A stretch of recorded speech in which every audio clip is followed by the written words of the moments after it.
that, the news came on that the former Houston mayor, Sylvester Turner, died. I knew he'd been ill. I didn't realize he was that ill. So, you never know how long you've got. So, do what you want to do. Don't put off to tomorrow the things that you love today. So, all right. But we are here to finish, because we will finish chapter 6, Truth and Beauty, today. But let's do the housekeeping really quick. And all I mean by the housekeeping is to remind you that we are Creative Life Spiritual Center. The website is creativelife.org. The email, it's a constant contact. So you get one email a week. It's done by a real person. You don't have time for more than that. But it's, it tells you what's going on for the month and the week and the month, and the hot links are hot. So, and that is info@creativelife.org. That will get you on the constant contact email. So you just email that. And then, the social medias. We don't monetize the social media. So what we ask you to do is go like, subscribe, follow, share, comment based on which platform you're on, because it bumps us in the algorithms. And we think we have good stuff to share. So, please do that. And we are Creative Life Spiritual Center or Creative Life Spark, depending on the platform. And I'm the Running Rev Ryan on the platforms that I am on. So please feel free to go like, subscribe, share, follow, comment. All right. I think that's everything. And just like I said, we're doing The Voice Celestial, which is epic poetry written by Ernest and Fenwicke. So far we've heard 3 voices. There are 4 voices, but we haven't met the last voice.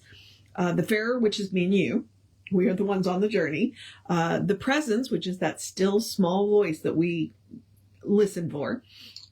And then the Scribe, who is exactly what he sounds like. He describes the situation.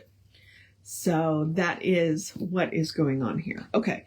And we are picking up, because like I said, we're going to finish this chapter today. We are picking up with the Presence. Let's see if the light's pretty good here today though. Okay. The Presence. Look to the me. The all is hidden in your heart, but you and every common man who has the power to think possess the key, a simple key that will decode the hieroglyphics. The Farer. Give me this key. The Presence. Between the faith and form, discriminate. Grant to all men the right to claim that they have seen celestial things and have been raptured by the sight, and those who give both mind and heart to live a life devoid of blame before the eyes of God and man. For who can find a higher test than this? That man be just and merciful and kind, and who gives his heart to God and seeks to do to other men what he would have them do to him. But by this test, observe that such a man has no desire to force another soul to yield himself to forms, nor compel acceptance of his creeds. And when at times you doubt, put love to the test. Within a world by self-designed, each lives in heaven, if so he feels the most at home. In hell, if he has formed a habit there. In hell, if he has formed a habit there. Look then within, the ever-presence find. Look not for any life outside the self. The undivided still remains alone. He is the all, and all that is within. His being is the presence close at hand, inspirer. He beholds and is beheld by those whose eyes have pierced through beauty's veil, to whom the veil becomes a lens to bring invisible to focus and be seen. Okay, I'm going to pause here for just a minute, because do you know what I just heard? Live and let live, and believe them when they say it. Live and let live. Don't force them into your creeds. Don't force them into your forms, and believe them when they tell you that they have seen. Believe them when they share their experience of their life with you. Don't force them into your creeds, and don't force them into your forms. Live and let live. Yes, I know I heard Do unto them as you would have them done unto you. But believe them when they tell you. Oh my God. Oh my God. Right there. Right there. And, okay. Sorry. Passionate note. That's what poetry does. So we're picking back up with the Wayfarer. Yet oft you have referred to him as love. How shall I raise my consciousness of him? The presence. If love be likened to a string of pearls, and each pearl to the self, then each of these reflects the pearl or self that touches it, and each both gives and draws its life from each. So love, in giving itself unto the self in all creation, thus beholds itself, and sees itself deep hid within all selves. The self-unfolding and the self-existent soul, complete, knows this, that what it gives, it still retains in full, and what it gave to other living selves, it must give back again to that still greater self from which it came. In this, I see the meaning of redemptive acts. The willing self accepts the sacrifice of the lesser self to prove its oneness with the greater self, and thus it demonstrates that I, if lifted up, will draw all of mankind unto myself. The Wayfarer. I am perplexed. Honestly, Wayfarer, so am I. The presence.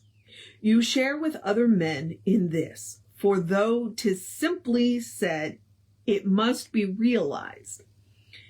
The presence, I'm sorry. The presence is saying this. You share with other men in this, for though 'tis simply said, it must be realized. The Christ of Galilee upon the cross exemplified the truth. Into thy hand I now commit myself. What man is there who can deny that he is moved to give himself when he has seen another give? Give then thyself to truth, to beauty, and to love, but realize they are not three, but one. When thou shalt fuse the seeming parts into the whole, thou shalt attain to everlasting bliss. Thou hast returned and found thy Father's house. Thy Father manifests as Son, yet they are eternally are one. The Wayfarer. My admiration is surpassed alone by bafflement in grasping all you tell. But what I seem to find in this, that truth is self-revealing, and from nature's book, all secrets can be read, nor do require some authorized revealer, heaven sent. That's a pretty important point. The presence.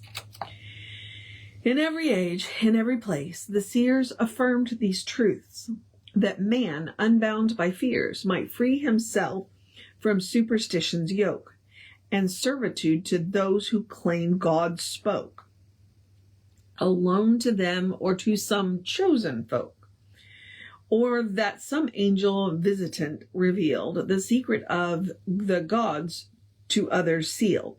The artist who has painted all the world still holds the brush and palette in his hands. For you, he now is painting what you see upon a canvas you yourself have framed and placed upon the easel of your knowing. Behold the artist through his art and feel his presence just behind the face of form. If life be wisdom, beauty is its face, and truth and love are just behind your sight. Life's meaning lies in what you do not see, but can be known through beauty's form in which it speaks to you. The Wayfarer. As you know well, I have accepted what you teach, but how can I retain it as a habit of my mind? The presence. First, lift thy heart in true desire and love, and pray that beauty will unveil. For beauty is a diaphanous, a screen that hides the truth so thin or dense that he alone beholds, who by some alchemy transmutes his baser consciousness of sight into illumined vision of the real, that which these eyes, these all too human eyes, cannot behold, the eyes of the soul reveal. He sees alone, who in the astral light perceives that source is from which the real might rise. The heart of love may yearn but not compel, and though all sins on earth may be forgiven, and souls released out of the depths of hell, no one can be coerced to enter heaven. The scribe. In speechless awe the farer stood a while, in contemplation of the mystery by which the essence turns to substance, and the substance turns to essence once again, and how through truth and beauty the self can pierce the screen and view the real and cause the unseen to be seen. Then, in a burst of wonder and amaze, he voiced a hymn all eloquent of praise. The Farer. O ancient of days, thou art present. I see thou art here. Thou art now. Thou speakest to me with ineffable beauty. Thy garments are bright, thy face alone veiled by a nimbus of light. Thou art more than the mind, thou art more than the heart. Thou art all of the whole and the whole of the part. Thou art essence of all, and thou standest alone.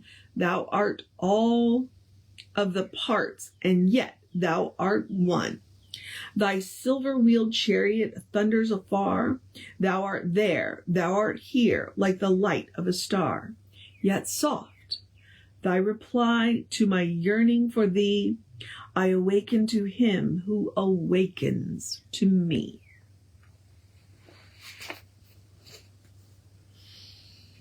And so endeth the chapter Truth and Beauty.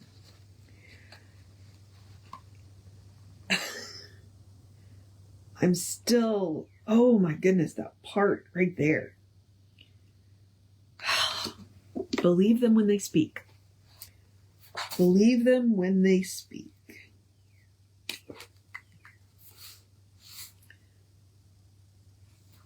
Grant to all men the right to claim that they have seen celestial things.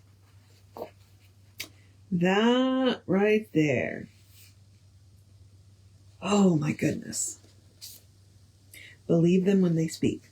So, we will pick up tomorrow with chapter 7, Reality and Illusion. Oh my goodness. I'm going to have to go away and think about that, because I got, impassioned in the middle of it. And I don't do that a whole lot. And I also see, based on the time, that I need to go. So, because I have to put my ankle brace back on, and that takes a minute. So I'm going to encourage you to have a great day, a wondrous day, a fantastic day, a magical day, an enchanted day, a wonderful day, an awesome day, an amazing day. Go enjoy the sunshine day. Enjoy the cooler weather day, because it's going to last 2 days. Tell somebody you love them day. Cuddle your fur babies day. Drink plenty of water day. Take care of business day. Take care of yourself day. Remember who you are day. Believe them when they say they've seen celestial things day. Awaken day. A good day. And if that's too much pressure, simply have a day. You are enough. Just as you are. You're a beloved expression of the divine. You are a brilliant light, a divine spark, spirit in motion, God in action, a beautiful masterpiece, and a work in progress at the same time, at your own pace, or as Reverend Jesse likes to call it, you are a godling. Okay? Think sapling. Godling. Okay? I mean, that's what the poem is telling us, right? So, know who you are. Explore the truth of your being. Get to know who the divine knows you to be. Because the divine knows you to be good. It's all the divine knows. And from there, anything is possible.